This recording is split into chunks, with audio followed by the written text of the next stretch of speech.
আমি এই ছাত্ৰগৰাকীৰ ফলাফল লাভ কৰাৰ পিছত আজি ছাত্ৰগৰাকীৰ ঘৰত উপস্থিত হৈছোঁ। অতি দুখীয়া পৰিয়ালৰ সন্তান। আজি তেওঁৰ দেউতা গুৱাহাটীত কৰ্মৰত, দিন হাজিৰা কৰা কৰ্মৰত গুৱাহাটীত আছে। তেওঁৰ দেউতা আজি উপস্থিত নাই। গতিকে আমি এই এনেকুৱা পৰিয়ালক আমি উৎসাহ দিয়াৰ কাৰণে, যাতে যিহেতু এয়া 10 পাছ কৰিলে, আগন্তুক দিনত তেওঁৰ যি পৰিকল্পনা আৰু ভাল ফলাফল কৰি আমাৰ অঞ্চললৈ এজন ডক্টৰ হিচাপে সেৱা কৰাৰ যি পৰিকল্পনা কৰিছে, আমি ইয়াক উৎসাহ আৰু প্ৰেৰণা দিয়াৰ কাৰণে আজি ইয়াত উপস্থিত হৈছোঁ। আমি আশা কৰিম যে তেওঁৰ যি স্বপ্ন, যি আগন্তুক দিনত ডক্টৰ হৈ আমাৰ অঞ্চললৈ সুনাম কৰি আনিব পাৰিব, তেওঁৰ সপোন বাস্তৱ হওক, আমি তাকে কামনা কৰিছোঁ।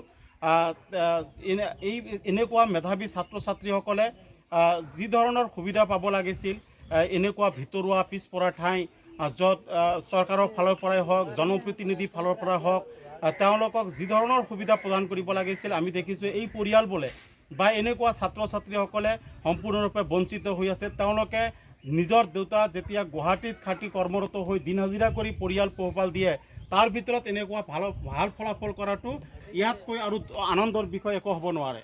গতিকে আমি চৰকাৰলৈ আহ্বান জনাম, আমাৰ জনপ্ৰতিনিধিসকললৈ আহ্বান জনাম যে আপোনালোকে কেৱল উন্নয়নৰ শ্লোগান দিয়ে, ছাত্ৰ ছাত্ৰীসকলক লিখা পঢ়াৰ প্ৰতি শ্লোগান দিয়ে, কিন্তু আপোনালোকে এই এনেকুৱা মেধাৱী ছাত্ৰ ছাত্ৰীসকলক লিখা পঢ়াৰ কাৰণে বা আন অৰ্থনৈতিক সুবিধাৰ কাৰণে যি ধৰণৰ সুবিধা প্ৰদান কৰিব লাগিছিল, আপোনালোকে ধৰিব পৰা নাই।